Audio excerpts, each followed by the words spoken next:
안녕하십니까. 7주차 가로넣기 하겠습니다. 7주차에 우리 내용 정리 뭐 했죠? 기억나세요? 계약총론의 쌍무계약의 효력 중에 위헌부담 했죠. 그 다음에 계약상 권리가 제3자가 발생하는 제3자를 위한 계약했고요.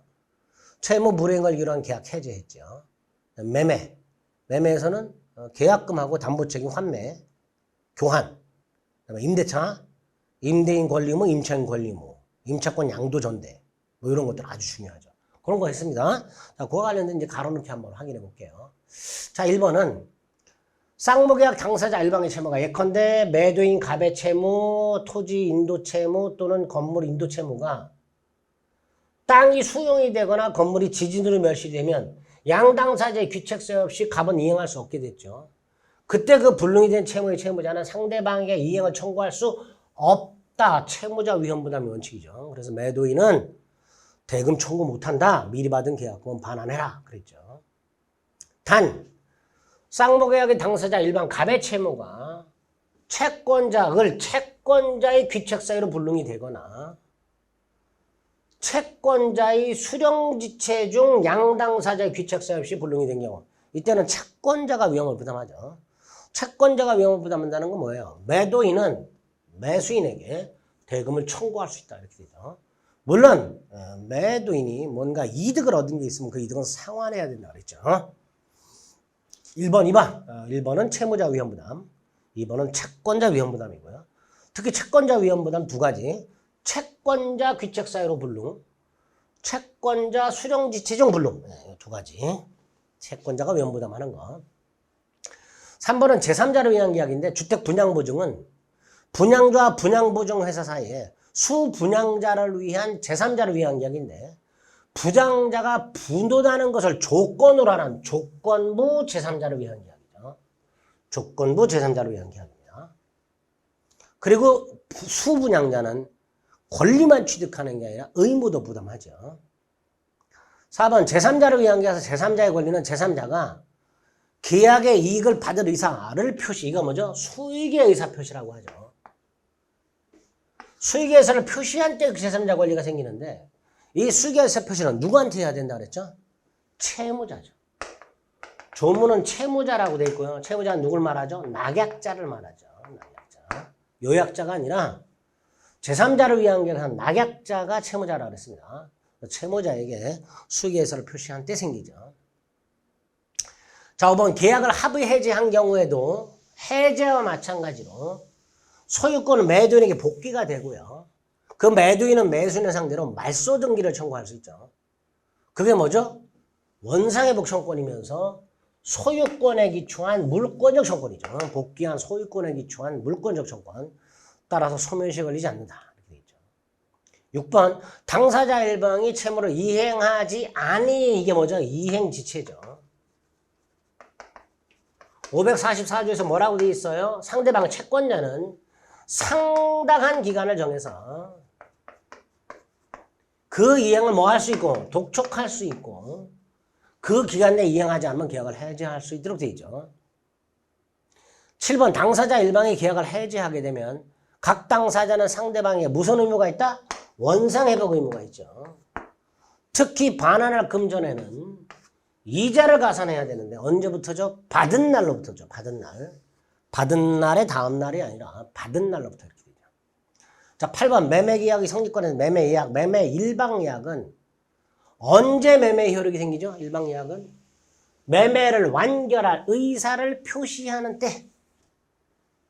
일방예약은 예약 완결권자가 매매를 완결할 의사를 표시하는 때, 그때 매매 효력이 생기죠. 9번 매매 당사자 일방이 계약 당시에 금전 기타 물건을 계약금 보증금 명목으로 상대방에게 교부했을 때 당사자 간에 다른 약정이 없는 한 당사자 일방이 이행의 착수를 할 때까지, 이행의 착수, 교부자는 포기하고 수령자는 그 배액을 상환하여 해지할 수 있도록 되어 있죠. 계약금과 관련된 규정이죠. 10번 매매의 뭐뭐와 동시에 대금을 지급할 경우 그 뭐뭐에서 이를 지급해야 된다. 매매 대금 지급 장소를 말하는 거죠. 장소를 약정했으면 그 장소에서 지급하면 되고요. 장소를 약정하지 않으면 원칙이 어디라 그랬죠? 매도인의 현 주소지죠. 그런데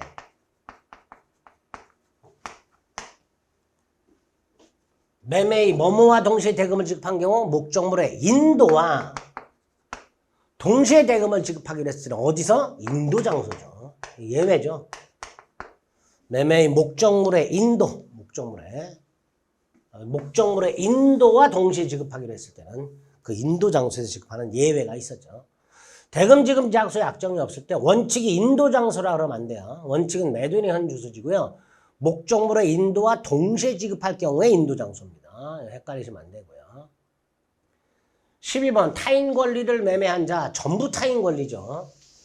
권리를 이전할 수 없게 되었을 때 선의의 매수인은 손해배상 청구할 수 있죠. 전부 타인 권리, 선해손 악해죠. 선의의 매수인 계약 해지 손해배상 청구, 악의 매수인 해지할 수 있는데 이 손해배상은 무슨 이익배상이에요? 이행이익배상이죠. 자, 이때 권리 넘겨줄 수 없잖아요. 불능이잖아. 언제를 기준한다 그랬어요? 불능 당시. 불능의 경우에 그 손해배상은 기준 시기가 불능 당시 시가가 됩니다. 불능 당시 시가를 표준으로. 계약이 완전히 이행됐건과 동일한 이익, 이행이익을 배상하는 의무가 있습니다. 12번은 채권 매매인데요. 변제기에 도달하지 않았다라고 되어 있잖아요. 그럼 언제라 그랬죠? 변제기 자력이라고 그랬죠.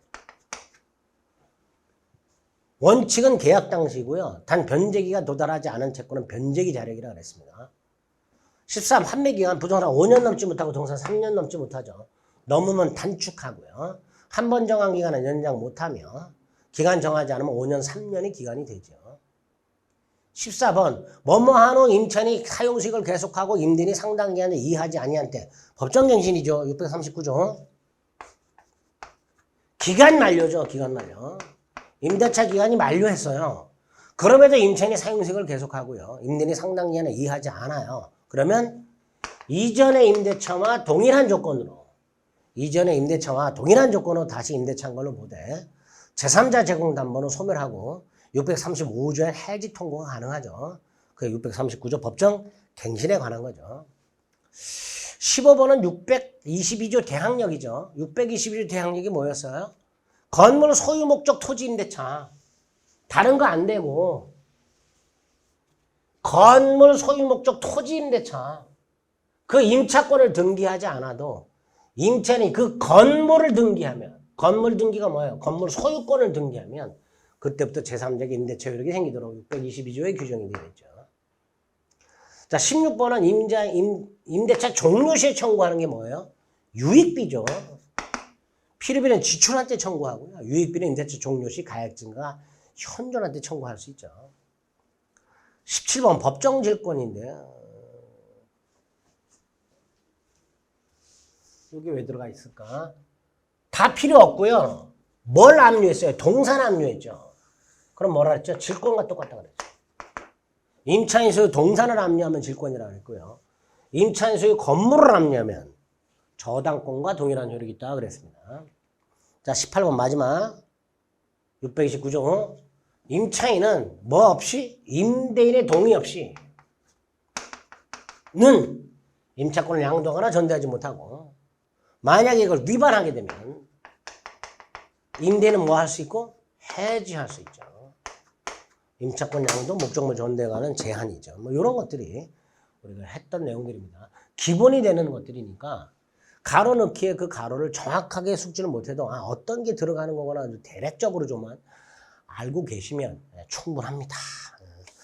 다시 한번 여러분들 내가 이거 모르고 있었는데 하는 것들은 다시 한번 확인해서 머릿속에 꼼꼼하게 넣어두시기를 부탁드리겠습니다.